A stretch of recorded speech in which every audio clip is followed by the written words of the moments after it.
Welcome to Sexology, a podcast that untangles the science of sex and pleasure.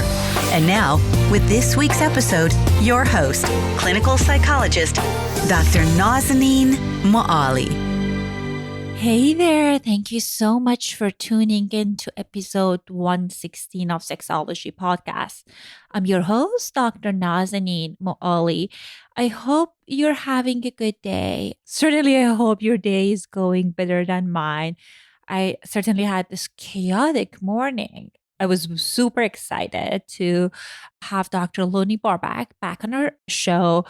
Ever since I was even in the graduate school, I used to love her books and I admire her work a lot. I have lots of respect for her and her work. And I just wanted to make sure that I'm getting everything just right. And I restarted my computer an hour before, of course, when you want things to go well, those are the times that things turned really badly. So midway in our conversation, my computer froze like 20 minutes into it. And it was just this blank page for another 10, 15 minutes. She was very gracious that she accepted to resume our conversation. So my apologies if the flow has got interrupted when you're listening to it. But I thought this is still a great episode, and I wanted to make sure that I'm publishing it, although the quality of the audio might not be as great. Today, we're going to talk about how to please your partner and lover. You guys requested it many times in the past. I get tons of emails about it. And the reason that I waited until I'm in mid-100th episode to talk about this topic is a personal kind of negative reaction I have when it comes to kind of focusing on your lover. This is the old memory that I have. I remember I was maybe 7 or 8 and I was in this family gathering and it was a group of women and there was this woman that I didn't know, and she was give advice, older woman to other women that, you might have been home all day taking care of the kid. You look like shit, but make sure that as soon as your husband comes home, you're cleaning up and you're tending to his sexual needs. Otherwise, he will leave you. I mean, to my family defense, I'm coming from a very egalitarian background. And even then, I knew that this is not a good advice. I mean, maybe it was good for her and her family, but I was telling myself, WTF, what is she talking about? If these poor women are dying, kind of doing childcare stuff, why they need to kind of took on this task of pleasing their partner so they wouldn't leave them. So anyhow, we are talking about this topic of pleasing your lover because I know many of my clients and friends and colleagues, they value giving and receiving pleasure. So part of their sexual value is giving pleasure to their partner. And it's not coming from this place of fear. It's just coming from this place of loving and kindness. And I think since most of us didn't get good sex education, we don't know how to go about pleasing ourselves, most importantly, and also our partner. So this is wonderful that we're having Dr. Lonnie Barbach. And in this episode, she gives us lots of good tips on what you can do to improve your sex life with your partner. Dr. Lonnie Barbach, a clinical social psychologist, was co-director of clinical training at the Sex Advisory and Counseling Unit at UCSF and is currently in private practice. She has received numerous awards for her work on sexuality and has written 12 books on relationship, sexuality, and menopause, in addition to a number of videotapes and audio tapes. She talks about her books and what are the content of it at the end of our interview, so make sure you're tuning in. But also, she's a co-founder of a Happy Couple, a relationship game app designed to enhance a couple's communication and satisfaction. Without further ado, here's my conversation with Dr. Lonnie Barbach. Hello and welcome to another episode of Sexology Podcast. It's my honor to have Dr. Lonnie Barbach on our show today. Dr. Barbach, welcome back.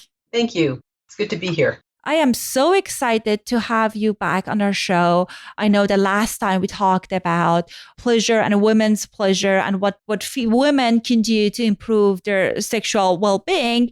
And today we're going to talk about a slightly different topic. I know that some of you guys ask about what can you do to be a better lover in the bedroom. And this is going to be our focus today.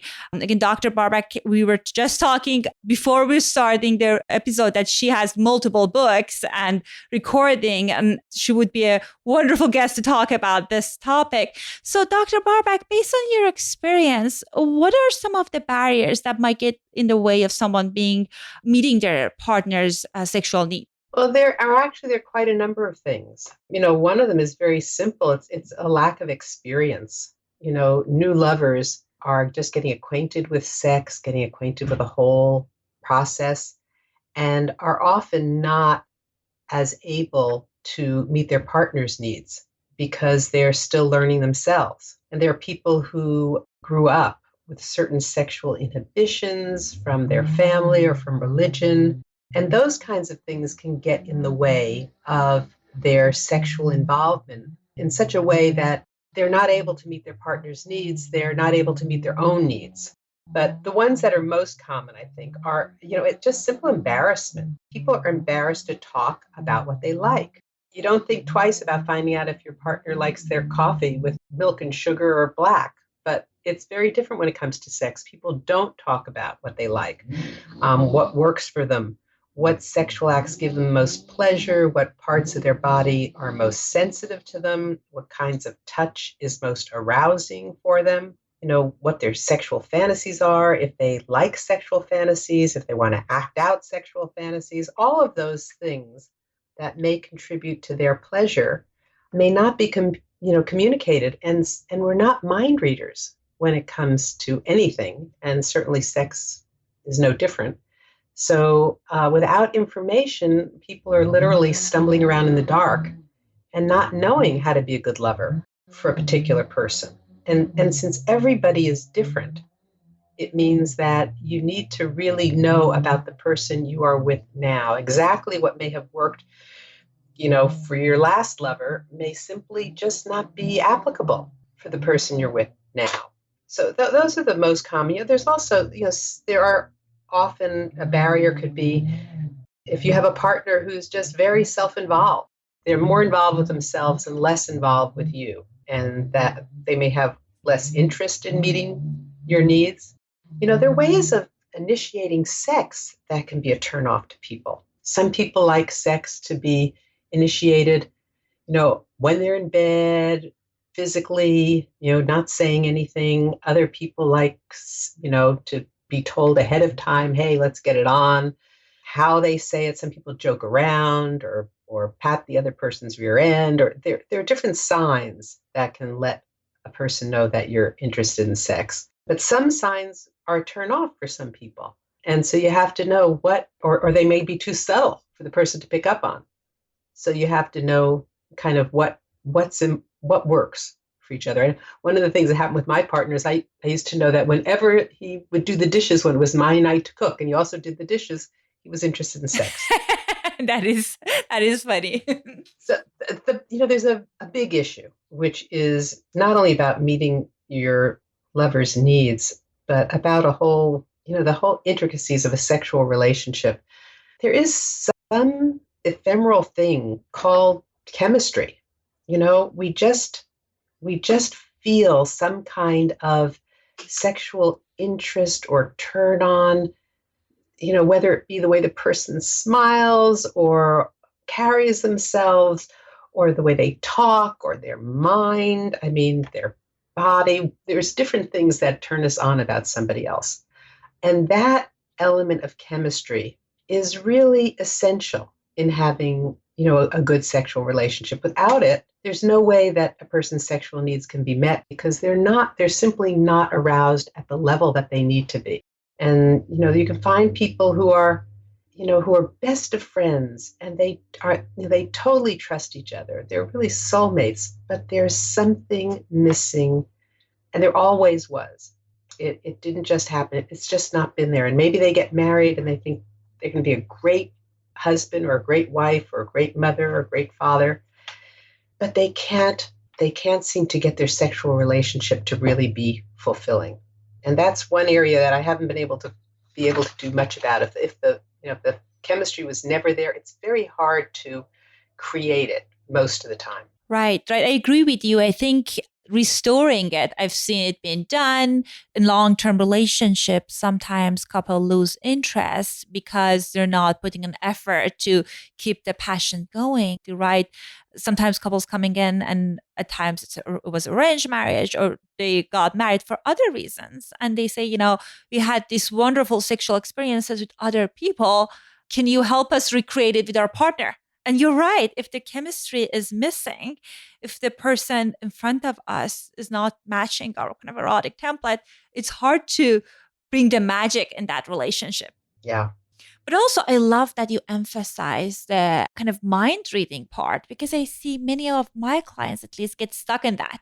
They struggle with kind of embarrassing, asking for what they want and talking about it with their partner. And there's this expectation that she or he needs to know what I like. And I feel just that's destined to fail. Yeah, the idea is that if they really loved me, they would know. Mm-hmm. And as you said, that's mind reading. And, love has nothing to do with mind reading. We're often very, very bad at it. In many ways, it's interesting that as couples are together a longer period of time, they get to know what the other person wants, likes out of the bedroom as well as in the bedroom, but they're not always right. And they may not be right today, or even if they know in general, but, today, I might be sensitive around my breasts. Another time I'm not. And if my partner doesn't know that, then I'm going to just either grin and bear it, or it's not going to be a very good sexual experience. And my partner's not going to feel very good about it if I'm not getting aroused. So it's important to be open about what you're feeling, and if it changes, to be able to communicate that. Right. And I think if we're fair to our partner, at times, our sexual needs and interests evolve throughout the years. So I think even if I'm looking at myself 10 years ago, things were different than now. So I think it's very unrealistic to think he or she needs to know what I like now. So I think so important to talk about it. I was just thinking that there are older couples that have been together many years that I have seen recently. And they always had a great sexual relationship, and things have changed. And because the relationship was good, they never had to talk about it. And so they don't have the skills to handle the changes that they're experiencing now. Whereas some couples who had a rocky sexual beginning handle the later changes more easily because they have built in those skills of how to communicate about it. Right. And I think you mentioned that chemistry is important, which I 100% agree. But I think it takes there is more to sexual compatibility than the chemistry. So what are some of the signs that might show a couple that they're not sexually compatible?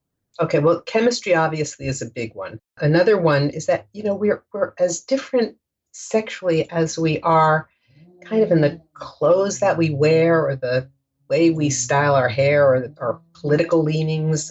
We're each very individual. And it's just like you may find somebody who's incompatible with you in terms of one person just loves sports and the other person really would rather read a book. So it's hard for them to find things to do together. Well, it's the same is true in the bedroom. So areas of incompatibility that are problematic for couples, one of them is if there's a large discrepancy in their desire for sex. Now, there's no normal frequency for people to have sex. Some people like having sex once a month, less often, once a week. Some people like having sex a few times a day.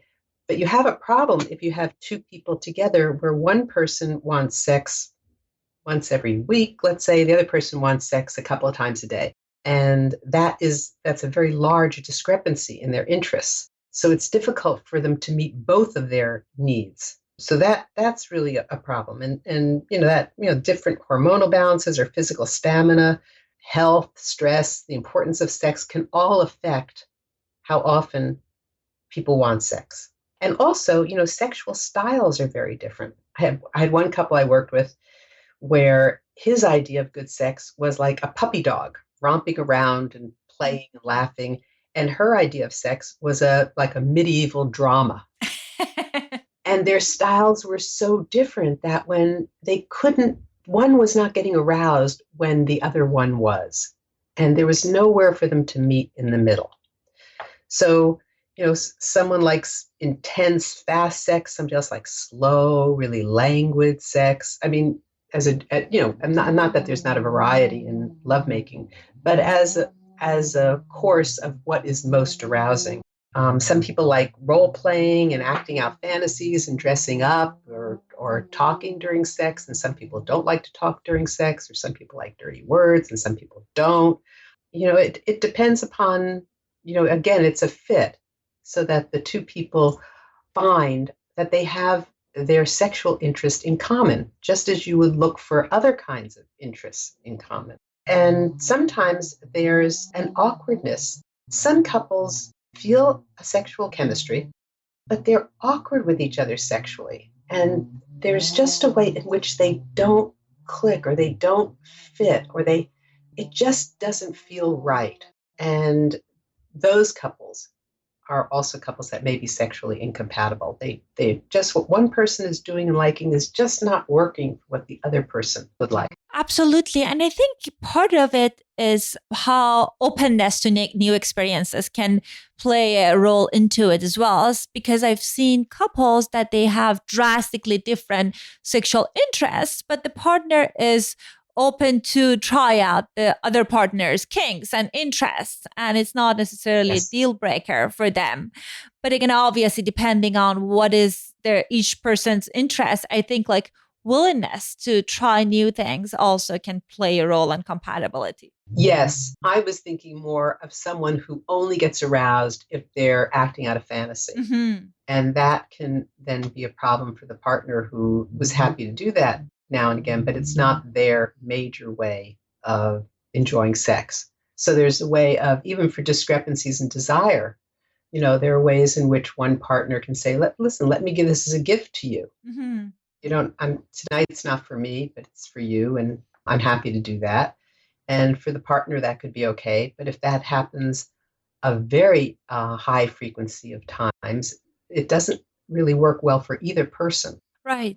No, I think that's an excellent point, because sometimes couples are they have the willingness, but they're not what their partner likes is not their primary turn on. So at times they feel they're kind of sacrificing their needs for their partner's need. Right. There was one couple I worked with. They were just lovely. And they came in, I saw them only one session, and they came in and they were concerned about their sexuality, about their sexual relationship. And what the concern was is that he liked to be put in a trunk, and she would walk around and in high heels. And they had this arrangement that they worked out together. And he needed that to be aroused. And she was fine with it. It just absolutely worked for her. Mm-hmm. And they came in to find out if this was okay. And what I said to them, not only is that okay, but I said to him, you better be very nice to her. That is true. They both laughed. I said, because, this is, what you need sexually is rather unique. And so finding someone is more difficult. Well, we just had this 10 minutes of technical issue, and Dr. Barbach was so generous that she agreed that we can pick up where we left. So we were just talking about what can people do when they realize that they think they're not sexually compatible with the partner. But the other struggle that at times I see, and as I mentioned, it's more common, is people kind of early on think they're compatible, and they enter this relationship with this partner, and then they realize the spark is gone, and they come to sex therapists, psychologists, therapists, they want to change things around. Based on your experience, can intimacy be restored? Absolutely. It depends upon the cause of the difficulty. But, if chemistry was there and the sex life was once good, couples can go back to having meaningful and pleasurable sex life. Depends upon a few things. One of them is that both people have to want to make this work. because so often the reason that the sexual relationship has gone down the tubes is because the emotional relationship has gone down the tubes. The couple has not been putting in the energy into keeping their emotional relationship alive. They've deprioritized the relationship, busy with work and children and all the other things in life. And their partner and their relationship and their sexual relationship are actually taking last place. So for those couples, it's, getting back to a good sexual relationship is really not difficult because, once you can start to reprioritize the sexual relationship, to make dates, because most of the time couples have sex late at night when they're exhausted, and they've paid the bills and they're, and they just haven't given it their best time. And in order to do that, you really do have to schedule sex. And a lot of people say, well, that's not spontaneous and sex should be spontaneous. But really, given that we schedule everything else in our life, and we've got dinners with the boss and, PTA meetings and everything else, it is that leftover time that our partner gets. So if you schedule sex and you plan for it, it usually means that sex is going to be a whole lot better because you're looking forward to it and you set aside the time and you have time and you're not exhausted.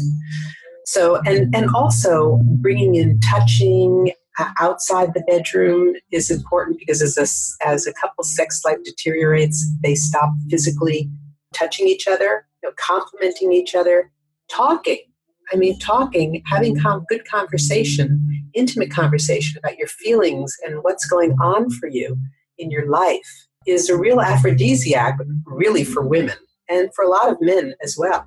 So if you can keep courting, doing all the things that made you fall in love with the person in the first place, those are the kinds of things, if you bring those back, those are the things that will have a sexual relationship that has sort of died of atrophy and boredom and entropy and put it back into a good sexual relationship. More difficult than that are those relationships where the sexual relationship has gone by the wayside because of a lot of anger, a lot of resentment, a lot of unresolved issues, an affair, lack of trust, dishonesty, things that are really about their intimate relationship beyond sex.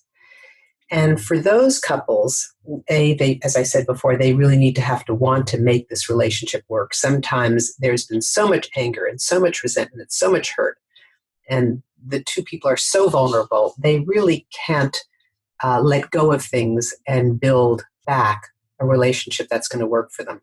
But in order to do that, they have to rebuild trust. They have to talk a lot. They have to really resolve the issues that have been unresolved, because a good sexual relationship means that you have to be vulnerable.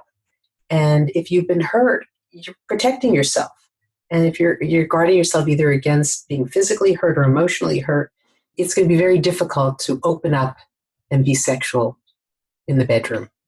So for those couples, usually there's quite a bit of work that I do on restoring their emotional, non-sexual relationship, creating safety, creating open communication where both people are heard, where both people are understanding each other. And then when we can get to that, then we can start to move into bringing sex back into their lives.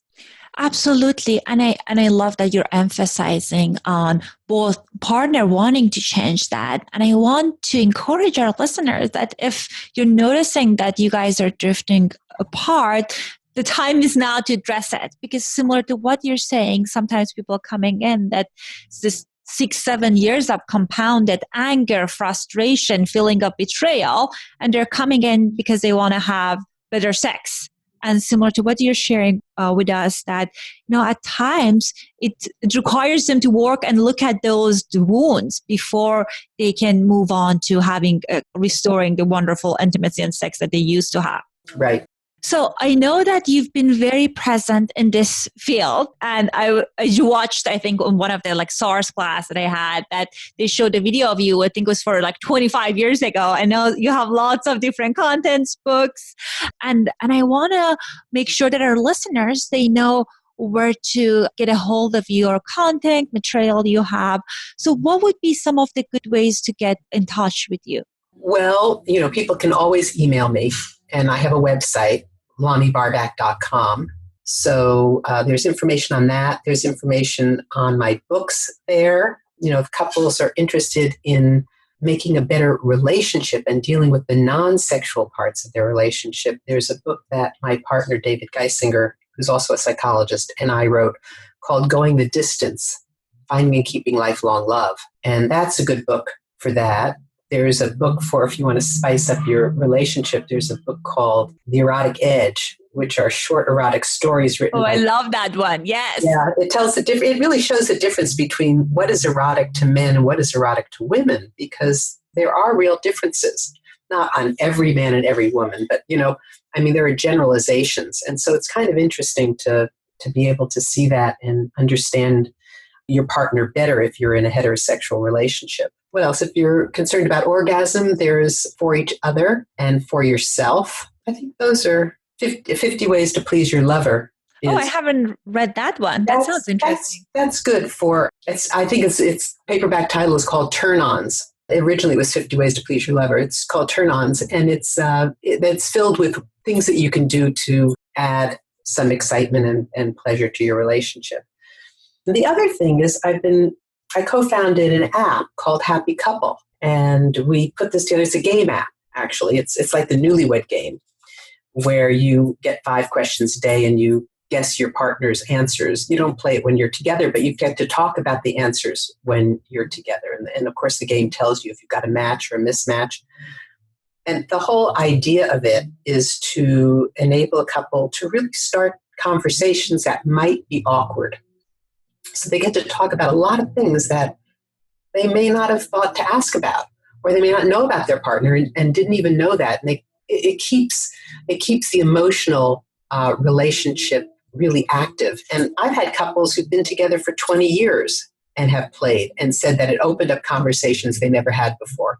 But it's particularly good for new couples and people who are recently married or, in a long-term relationship, so that they can sometimes tell, how do you know if you haven't been in a relationship for a long time with this person when they're sick? How do they like to be treated? Do they like to be left alone? Do they like to be waited on and indulged? Do they just like to be checked in on? And so you get to talk about these things even before some things ever happen. And the other thing we have is it has a tip a day. So it gives you a very short relationship tip on a way to keep your relationship healthy. And, it's ironic because I just recommended it to one of the couple I work with, and they've been together for decades now. And one of their primary concern of as a heterosexual couple wife was that the partner, she felt unseen. The partner doesn't know what to tend to her needs. And we explored various things. And we talked about a couple of weeks ago that maybe then look at it as you're dating again. And I recommended the app, and they really liked it. And I think it adds this elements of playfulness to all this kind of challenges that some couples have. Right. And I think it was about 89% of the couples who played said that Happy Couple, they felt that their relationship was better as a result of playing Happy Couple. And the reason is it generated conversation. And conversation is really the heart of intimacy. Absolutely. And I feel, again, they're going back to the expectation of wanting, thinking that our partner know what we want, I think is unrealistic. So it's wonderful to add tools and various ways that you can have a better understanding and communicating what you want and what your partner wants. So you can kind of implement some of that in your relationship. Right. So Dr. Barbach, thank you so much with being so generous with your time, sharing your expertise and knowledge with us. And it was lovely to talk to you. And I hope you have a great day. Same here. Take care. You too. Bye-bye. I hope you found this episode helpful. It's been because of the technical difficulties, it's been 4 hours. I'm in the process of recording this show. I hope it's worth it for you. And thank you so much to Dr. Barbach for being generous with her time.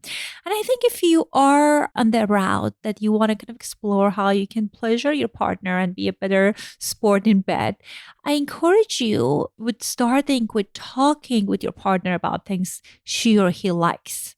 I don't want you to feel obligated that, in order for me to be a good lover, I have to do all these things and make all these changes. Sometimes change happens if you're just showing up truly for your partner and listening to what she or he is desiring and even indulging. And some of those conversations can be very erotic and sexy. Anyhow, thank you so much for listening. And at the end of the show, I wanted to remind you, if you have a moment, please rate and review this podcast and share it with a friend. Thank you. Bye. Thanks for listening to the Sexology Podcast. For more great content, visit www.sexologypodcast.com. Please be advised that information presented on this podcast is not a substitute for seeking help from a licensed mental health provider.